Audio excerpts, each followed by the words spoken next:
몇 년 전에 그 마산에 있는 그 정신요양병원의 환자들을 대상으로 좀 강연을 해달라고 그렇게 해서 이제 갔습니다. 근데 이제 원장님이 저를 부르시더니만은 금기 단어가 있다. 금기 단어.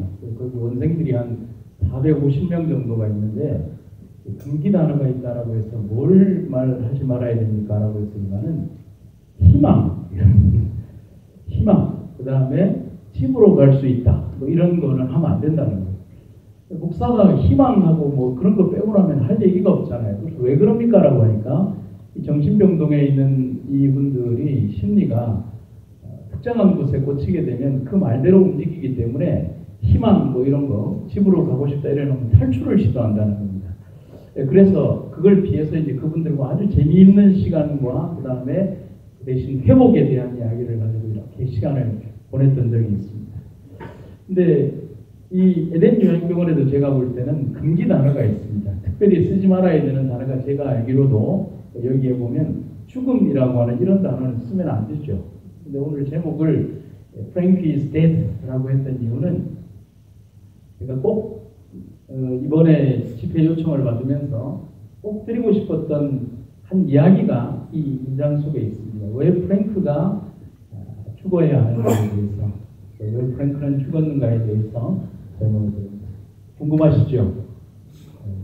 제일 마지막에 할 거예요. 주인공은 늦게 나오는 거기 때문에 나중에 한번 들려드리도록 하겠습니다. 15세기의 스페인 왕 가운데 페르디난도 5세라고 하는 왕이 있습니다. 조금 겁도 많고 그 다음에 누군가에게 의존성이 굉장히 강한 왕이었는데 맨날 무슨 일이 있으면 점쟁이한테 가서 물어봅니다. 어느 날 점쟁이가 무시무시한 얘기를 하는 겁니다. 왕은 어떤 특정한 장소에서 죽을 겁니다.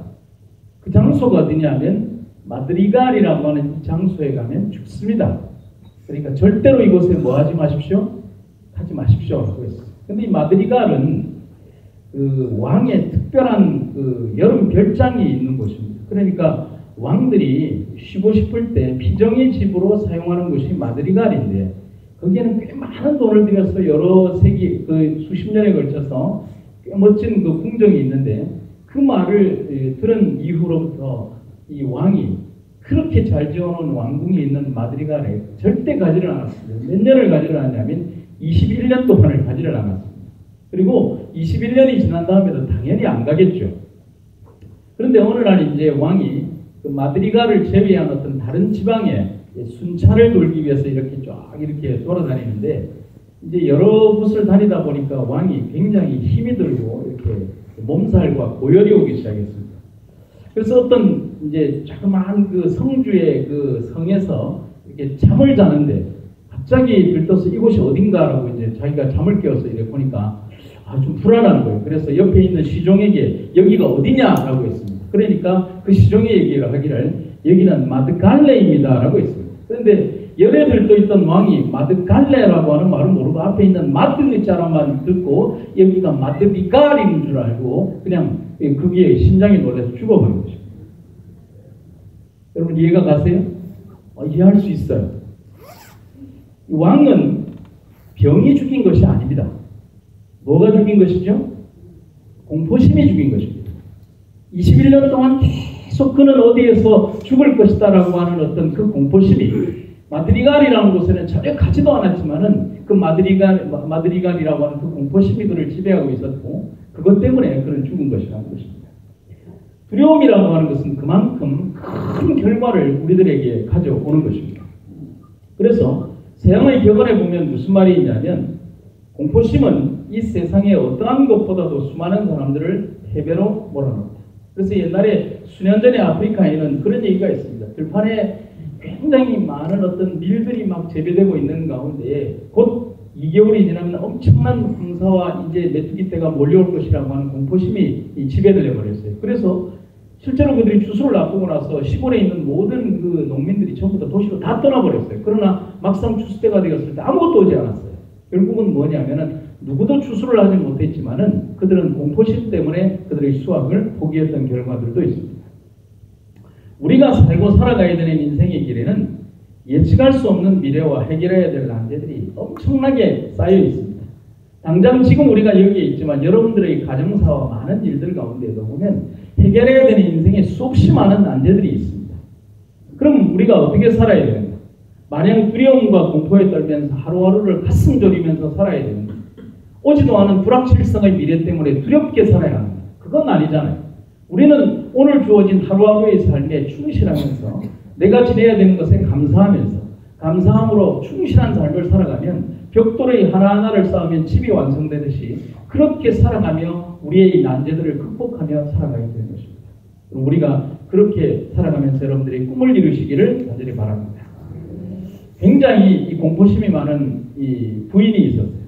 그 부인의 공포는 뭐냐면 강도가 들어오면 어쩌나 하는 두려움 때문에 몇 년째 잠을 못 자는 부인이 있었어요. 그러니까 남편이 더 괴로운 거예요. 밤에 잠을 자야 되는데 이 남편은 이렇게 잠을 잘 자는 스타일인데 부인이 딱 밤만 되면 뭐라고 여보 강도가 들어오면 어떻게 하지?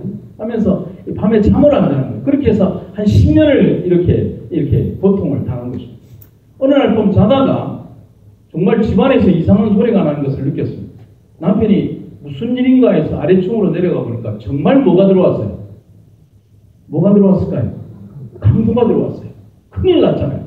그런데 이 남편이 강도를 딱 만나더니만 뭐라고 얘기하냐? 아유 만나서 반갑습니다. 그러니까 강도 깜짝 놀란 거예요. 뭐라고 그래요? 이 사람이 무슨 얘기를 하는 거야? 그러니까 이 사람이 강도에게 얘기를 제발 위층에 올라가서 우리 아내 좀 만나 주십시오. 10년 동안 당신 오기를 탑수고대하고 있습니다. 서양의 격언에는 무슨 얘기가 있냐면 공포와 맞설 때 그 공포를 극복할 수 있는 길이 생긴다라고 하는 얘기가 있습니다. 주와 객이 전도된 현상, 두려움에 사로잡혀서 오히려 그 두려움의 대상을 기다리는 역전 현상. 아무도 두려운 결과를 원하지는 않지만은 그 두려움을 오히려 기다리는 그 인생의 역전 현상이 우리를 지배하고 있다는 사실입니다. 여러분들과 우리들 삶에도 바로 그러한 것을 기다리는 삶이 우리들의 삶이 되었고 그 두려움과 공포에 지배당하기 때문에 오히려 그게 없는 것을 이상하게 생각하는 주와 객이 전도된 현상. 두려움과 염려에 사로잡힌 사람은 뭐가 자라지 못하느냐면 믿음이 자라지 못합니다. 오늘 우리도 우리의 마음속에 분명한 믿음을 가진다면 믿음이 차지한 만큼 두려움은 사라지게 되어 있어요. 빛과 어두움은 공존할 수 없는 것처럼 빛이 있는 자리에 어두움이 없는 거예요. 그러나 어두움이 우리의 마음을 지배하면 빛이 존재할 수 없는 것입니다. 여러분들의 내면 속에 희망을 가득 채우게 되면 여러분들을 지배하고 있는 두려움과 공포와 그 다음에 실명의 두려움으로부터 해방될 것이고 우리는 적어도 거기에서 희망만을 가지고서 우리의 삶을 살아가게 된다는 사실인 것입니다. 여기에 재미있는 그림을 하나 보여드릴까요? 제가 어제 설교를 좀 마무리하면서 두려움이라는 것을 그냥 한방 날려버리는 것입니다. 이런 그림의 주인공들을 되시기 바랍니다. 박수 한번 칠까요? 그래서 오늘 설교의 제목은 뭐냐면 두려움 극복 프로젝트입니다. 첫 번째, 두려움을 이기는 법. 두려움을 이기는 법의 첫 번째 원리는 연습 그리고 반복입니다. 조금 제가 다르게 접근합니다만 여러분들은 어떤 때 두렵습니까? 많은 사람들 앞에 서게 될 때, 거짓말을 했을 때 두려움을 느낍니다. 그런데 실제적으로 어떨 때 두려우냐면 익숙한 일이 아닐 때 가장 많은 두려움을 느낀다라고 합니다. 알지 못하는 장소에 가야 할 때도 두려움을 느낍니다. 저는 언제 가장 두려우냐면 저는 여러분들에게 설교는 하고 있지만은 약간의 대인기피증이 있습니다. 사람을 정면에서 잘 보지는 못하고 여자한테 말을 못 겁니다. 그래서 두 사람 앞에서 말을 잘 못하고 하는데 그냥 설교 단상에 서면 가장 편합니다. 왜냐하면 특정한 누구와 얘기를 할 필요 없이 그냥 쫙 사람들 앞에서 얘기를 하니까. 그래서 뭐 삼육대학에서 기도주의를 할 때 학생들이 한 3,000명 앉아있지만 편합니다. 왜냐하면 1대1로 얘기를 안 해도 되니까 그냥 쭉 설교를 하면 가장 편합니다. 그런데 이제 누가 갑자기 이제 1대1로 앉아서 얘기를 한다든지 하면 너무너무 두렵습니다. 그래서 저의 두려움을 이래 좀 적어보니까 어떤 두려움이 있느냐면 차를 운전하는데 내비게이션이 꺼졌을 때 저는 굉장히 두려워요. 그래서 여기에서 이제 제가 뭐 차를 몰고 저기 입구까지 가는 데는 내비게이션을 딱딱 켜서 입구 뭐 이렇게 쳐서 이렇게 쫙 갑니다. 낯선 장소에서 밥을 먹어야 할 때 저는 굉장히 두려움을 느낍니다. 그 다음에 친하지 않은 사람하고 밥을 먹거나 대화를 해야 될 때 두려움을 느낍니다. 집을 떠나 출장을 가야 될 때 저는 굉장히 두려움을 느낍니다. 그래서 제가 목사가 되어서 제일 후회한 게 출장 가야 된다는 사실을 알고 나서 얼마나 두려워했는지 몰라요. 그래서 출장 가기 한 일주일 전부터 잠을 못 잤어요. 이번에는 좀 편하게 올 수 있었던 것은 뭐냐면 같이 사는 아줌마를 데려와가지고 조금 마음이 편하게. 잔소리가. 그 다음에 제일 두려운 것은 뭐냐면 설교할 때 두렵습니다. 하지만 두렵다고 해서 안 할 수 있는 일들이 아니잖아요. 그래서 오늘도 저는 설교를 합니다. 누군가 저의 설교를 통해서 희망을 가질 수 있다는 그 사실이 저의 두려움을 극복하게 만들고 하나님께서 저에게 주신 그 달란트를 통해서 누군가에게 희망의 메시지가 될 수 있다면 그 두려움은 제게 두려움만으로 남을 수 없다는 사실입니다. 우리가 일상에서 당면하는 두려움의 대부분은 익숙하지 않은 것, 해보지 않은 것, 전문적이지 않은 것 때문에 발생하는 문제들입니다. 이런 것들을 해결하는 가장 중요한 원리는 반복과 연습입니다. 그래서 한번 보시면 알겠지만은 서양의 격언에는 뭐라고 되어 있냐면 한번 읽어볼까요? 시작! 연습은 두려움을 이긴다. 그래서 우리가 상담학과 그 다음에 인지학습의 이론에서 그런 얘기가 있습니다. 21일의 법칙이라는 게 있습니다. 뭐냐면 익숙하지 않은 것을 거의 내 것처럼 활용하는 방법의 원리가 21일이라는 것입니다. 그 21일을 계속 반복하다 보면 내 생활의 일부와 습관과 삶이 되고 66일이 반복되면 그것은 내 생활에서 당연한 규례처럼 자리한다는 것입니다. 그래서 여러분들의 삶에 있어서도 두려움이나 어떤 다른 것들이 나를 지배하는 삶이 계속 반복되면 지난번에 말씀드린 것처럼 학습이 되고 인지가 되고 유전자의 각일이 된다는 거죠. 반대로 생각을 하면 긍정적인 것, 훈련하는 것, 그 다음에 예배드리는 것, 찬양하는 것, 그 다음에 하나님을 바라보는 것, 내 마음속을 빛으로 채우는 것, 아름다운 것에 반응하는 것, 감사하는 것, 조그마한 것에 기뻐하는 것, 희망으로 채우는 것, 사람들에게 인사하는 것, 웃는 것, 즐거운 것, 노래하는 것, 찬양하는 것, 그 다음에 기쁨으로 모든 사물을 바라보는 것, 긍정적 시각으로 삶을 바라보는 것, 못생긴 사람도 잘생기게 보는 것, 이런 것들. 그런 삶의 모든 것들이 내 삶을 채우게 되면 항생제나 비타민을 몇 가지를 먹는 것보다는 훨씬 많은 긍정의 효과가 우리를 지배하게 된다는 사실입니다. 그래서 제가 여러분들에게 드리고 여기에 보면 이 손이 누구의 손이냐면 장미란 선수의 손입니다. 그녀가 여자이기 때문에 아름답고 곱고 좋은 손을 원했다면 금메달이 없었겠죠. 그러나 그녀는 금메달을 위하여 아름다움을 포기하고 연습을 통해서 자기의 세상을 들어올리는 바벨을 들어올리는 손을 선택했다는 것입니다. 한번 따라해 보실까요? 신앙도, 믿음도, 신뢰도, 기도도, 찬양도 훈련이다. 기억하시죠? 왜 그럴까? 반복된 연습은 익숙함을 주고 또 패턴을 읽고 표현하거나 일을 하기에 굉장히 편하게 합니다. 모든 원리가 다 그런 것입니다. 여러분들을 두렵게 하는 그 모든 것을 반복과 연습으로 이겨나가야 한다는 사실입니다. 그래서 인지학습 이론에 있어서 어린아이가 하나의 단어를 인지하고 완전히 습득하고 그 다음에 완전히 사용하는데 몇 번의 반복이 이루어져야 되냐면 3000번의 반복이 이루어져야 한다는 것입니다. 그래서 아이가 처음에 가장 먼저 배우는 단어가 엄마, 맘마, 빠빠, 아빠라고 하는 단어잖아요.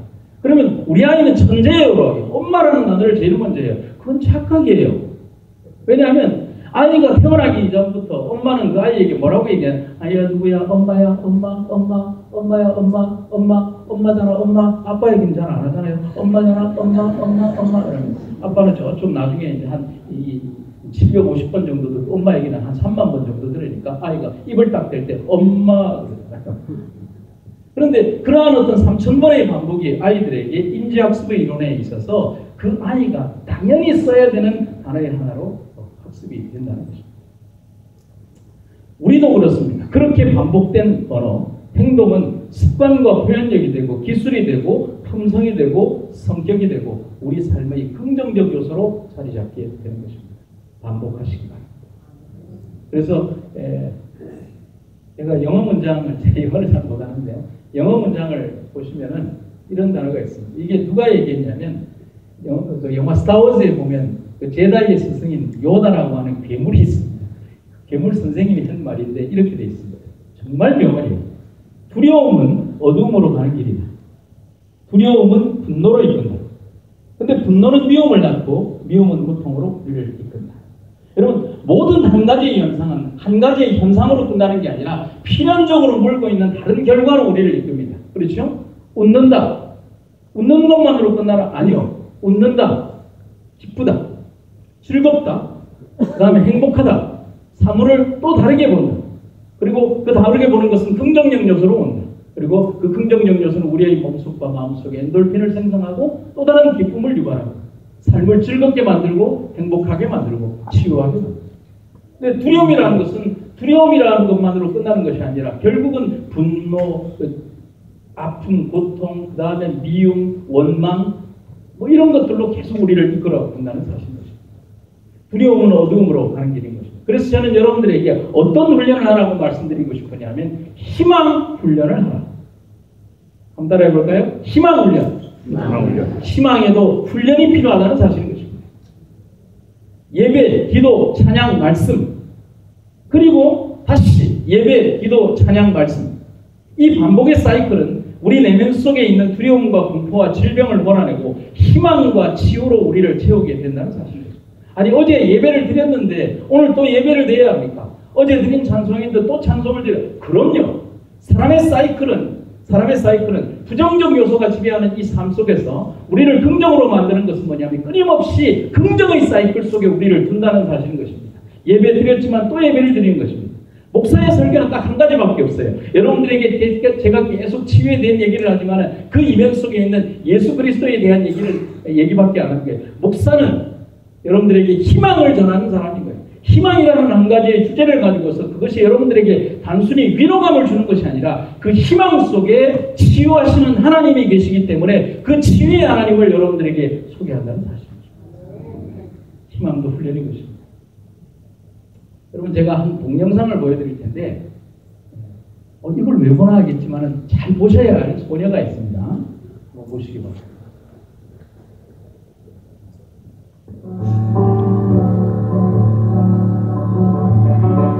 3분짜리 영상인데 여러분들이 보시면 이걸 아실 겁니다.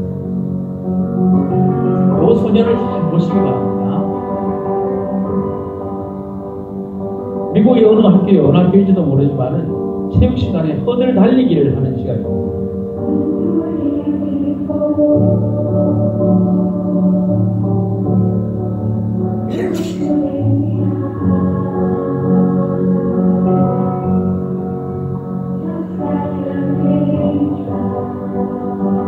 넘어졌죠?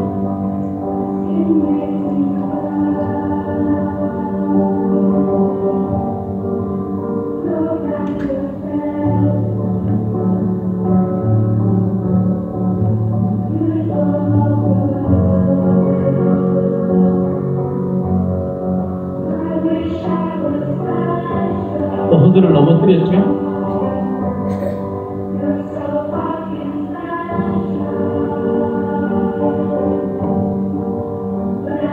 허들 넘은 게 유일한 기술의 성공입니다. 계속 보시면 됩니다.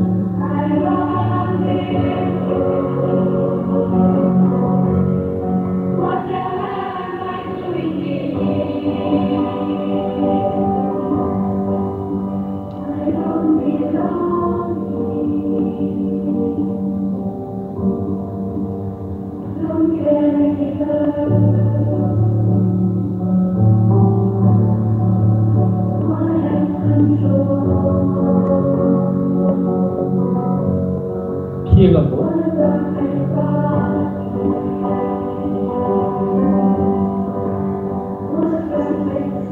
그 옆에 소녀도 만만치 않아요.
이 영상의 제일 마지막에 영어로 한 문장이 떠오르게 된 겁니다. 진정한 용기는 계속하는 것이다.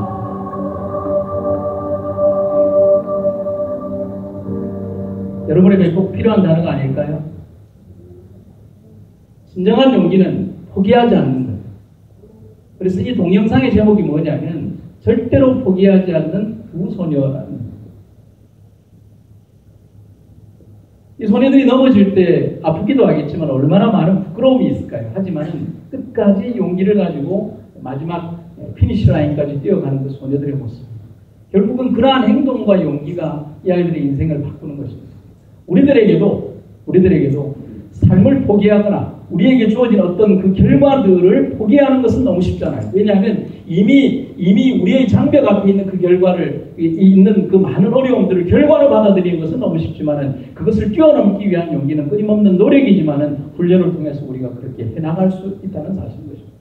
두 번째로 두려움 극복 프로젝트의 두 번째는 두려움을 이기는 방법은 믿음과 신뢰입니다. 두려움이라는 괴물은 내가 두려워할 때 더 커진다. 여러분 공감하십니까? 하지만 두려움은 믿음의 크기만큼 작아진다라고 했어요. 질병에 걸린 환자들은 그 자체보다도 진단과 결정에 이미 좌절해버리고 맙니다.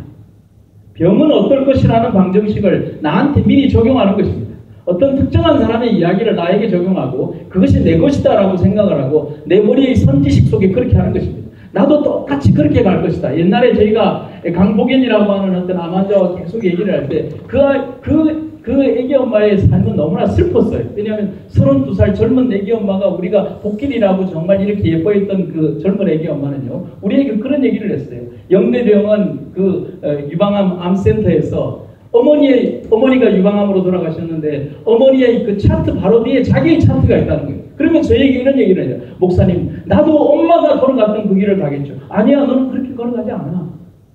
왜 그것이 너의 인생이라고 생각하나? 우리는 그러한 것을 내 것으로 받아들이기에 너무나 쉽게 굴복한다는 사실인 거예요. 우리는 우리의 인생을 사는 거예요. 우리의 삶 속에 하나님이 계시고 하나님께서 우리의 삶을 전혀 다르게 이끌고 갈 것이라는 사실입니다. 성경에 보면 우리의 삶에 주신 하나님께 대하여 우리는 이렇게 기도할 필요가 있는 거예요. 하늘에 높이 계시는 하나님, 이렇게 무서울 때 나는 당신만 믿습니다. 여러분 아멘입니까? 이렇게 무서울 때 나는 당신만 믿습니다. 도리어 연구가인 경희대 윤무부 교수님에 의하면, 박사님에 의하면 우리나라에 살고 있는 까치들이 특별하다는 것입니다. 우리나라에 살고 있는 까치들은 집을 지을 때 일률적으로 약 1300개의 가지들을 사용합니다. 좀 약한 녀석들은 850개 정도의 가지를 사용한다는 것입니다. 그리고 문의 높이는 거의 똑같이 13cm라고 합니다. 여러분 그런 거 모르셨죠? 저도 몰랐어요. 그 놀라운 사실은 나뭇가지로만 엉기성기하게 이렇게 대강 엮어놓은 것 같지만 아무리 세찬 바람이 불어도 흐트러지지 않고 더욱 믿기지 않는 것은 비바람이 쳐도 절대로 이 둥지 안으로 비가 새지 않는다는 것입니다. 놀라운 일이에요. 그래서 여러분들 우리가 나무를 베어보면 위에 까치둥지가 있으면 그 까치둥지를 나무를 베어가지고 넘어뜨려도 까치둥지가 그렇게 넘어지는 가운데서 까치둥지를 그대로 있습니다. 놀랍잖아요. 여러분들이 아무리 1300개의 가지를 가지고 이렇게 얼기석기 두 손으로 엮어도 그냥 흐트러지지만은 까치가 지은 집은 그렇게 되지를 않아요. 윤무부 교수는 이런 얘기를 합니다. 설계도 없이 지어도 까치둥지는 비가 새지 않습니다. 전국의 어떤 까치도 똑같은 집을 짓고 더구나 나뭇가지만 사용해도 비가 새지 않도록 집을 짓는다는 것은 그들이 저절로 그런 지혜를 가진 것이 아니라는 사실인 것입니다. 성경에서 답을 볼까요? 공중의 새를 보라 심지도 않고 거두지도 않고 창고에 모아 들이지도 아니하되 너희 천부께서 기르시나니 너희는 이것들보다 귀하지 아니하냐.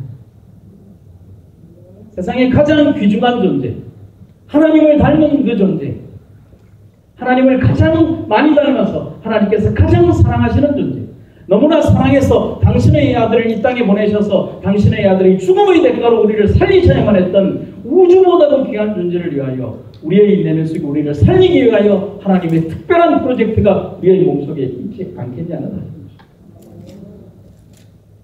만일 사람들이 하나님의 선물을 감사하는 마음에서 심령의 창을 하늘나라에 향하여 열 것 같으면 치료의 능력이 홍수처럼 쏟아질 것이다. 저는 이 구절을 어제 읽으면서 저 혼자 박수를 쳤어요. 심령의 창을 감사하는 마음에서 심령의 창을 하늘로 향하여 열 것 같으면 치료의 능력이 홍수처럼 쏟아질 것이다. 오늘 이 축복이 여러분들에게 쓰나미처럼 밀려오게 되기를 간절히 바랍니다. 제가 마지막으로 한 이야기를 들려드리겠습니다. 2005년 2월 15일 아침 미국 워싱턴 DC에 있는 인터컨티넨탈 호텔에 마련된 기자회견입니다. 2년 반 동안 뇌암과 투병해 온 9살 소녀의 완치를 알리면서 주치의사가 이렇게 얘기를 했습니다. Frank is dead. 이 프랭크는 누구의 이름이냐면 9살 소녀의 머릿속에 주먹만큼, 오히려 뇌의 크기에 버금할 만큼 크게 자리 잡았던 어른 주먹만큼의 큰 뇌암을 그들이 붙여준 프랑켄슈타인의 약자인 프랭크였습니다. 괴물이 소녀의 머릿속에 있었다. 그러면서 그 2월 5일 아침 9시에 의사는 얘기하기를 프랭크가 이제는 죽었습니다. 2003년 5월에 뇌암 판정을 받은 데이비드 딩먼 그로버 군이라고 하는 이 소년이, 그러니까 7살 때 머리에 뇌암이 발생합니다. 암과의 싸움을 결심하면서 그 투쟁이 정말 고통스러웠어요. 그래서 의사들은 같이 눈물을 흘리면서 그 아이의 머릿속에 있는 그 암세포에게 너무나 싫어서, 그리고 괴물 같다고 해서 프랑켄슈타인이라는 이름을 붙여줬어요. 얼마나 싸움이 힘겨웠을까요? 처음 주먹만 했던 암덩어리는 수차례의 약물과 방사선 치료를 거치면서 호두만해졌고, 두개골 속의 암은 뇌에 피를 공급하는 동맥을 짓눌러서 아이는 시력장애와 어지럼증을 가지고 있었습니다. 그리고 희귀한 발병의 위치는 제거 수술마저 어렵게 만들었습니다. 그래서 의사들은 내시경을 이용해서 코 속으로 광섬유 기구를 통과시키는 수술을 한 다음에, 그리고 암세포가 완전히 사라졌다는 사실을 알고 난 다음에 프랭크에게 공식적인 승리를 선언을 했습니다. 아이의 머리는 그동안에 했던 항암 치료와 여러 가지 했던 치료 때문에 머리는 듬성듬성 빠져 있었지만, 얼굴도 애쓰겠지만 그가 입고 있는 티셔츠에는 이런 글귀가 쓰여져 있었습니다. 암은 내 몸의 일부가 아니에요. 그는 불편한 방문자예요. 이제 그는 갔어요. 의사는 프랭크에게, 의사는 이 데이비드 군에게 이런 얘기를 합니다. 프랭크는 이제 다시 오지 않을 거야. 그러자 옆에 있던 기사들이 이런 얘기를 했습니다. 암과 싸우는 동안 무섭지 않았느냐? 고통스럽지 않았느냐? 그때 이 데이비드 군이 이런 얘기를 합니다. 주님께서 내내 나를 인도해 주실 것을 저는 알고 믿고 있었어요. 데이비드의 승리에는 부모의 각별한 노력과 그를 알고 있는 수없이 많은 사람들의 기도가 함께 있었어요. 소년을 얻기 위해서 전국에서 6만 달러의 기부금이 도착을 했고, 그리고 이러한 사연을 한 의료진도 10만 달러나 되는 아이의 수술비를 받지를 않았어요. 그래서 기자들이 얘기하는 거예요. 왜 돈을 받지 않았느냐라고 하는 그 질문에 대해서 의사가 소년으로 받았다라고 하는 조그만 선물을 하나 꺼내들었어요. 그 선물은 작은 돌이었어요. 그 돌에는 소년이 기록한 글이 있었는데, 그걸 용기. 이게 그 소년이 우리 병원에 준 병원.